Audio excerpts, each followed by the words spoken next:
মানুষ smartphone use করবে, Facebook YouTube use করবে, গান বাজনার অশ্লীলতায় লিপ্ত হবে না খুবই কঠিন।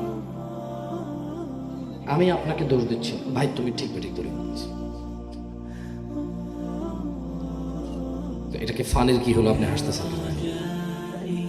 আমি বলছি যে ফেসবুক ইউজ করে, ইউটিউব ইউজ করে ব্যক্তি কানে গানের আওয়াজ আসবে না, অশ্লীল নারী ওর চোখে পড়বে না, এটা সো টাফ। এখন কারো কারো জন্য হয়তো সহজ, পারে। খুব ছোটবেলা থেকে বিদেশ বড় হওয়ার কারণে স্মার্ট ডিভাইসগুলো বলতে পারেন নিংটি পড়ার বয়স থেকেই ছিল আমার কাছে। যদি এগুলো নিয়ে কোনো সময় কোনো বলি না, নিজের ব্যক্তিগত বিষয় নিয়ে খুব বেশি একটা বলি না, ভালো মন্দ মিলিয়ে আছে। আমি এতটুকু বিলিভ করি, আমি আপনাদের যাদের নসিহত করি এর চেয়ে অনেক বেশি নসিহতের আমার নিজের প্রয়োজন আছে।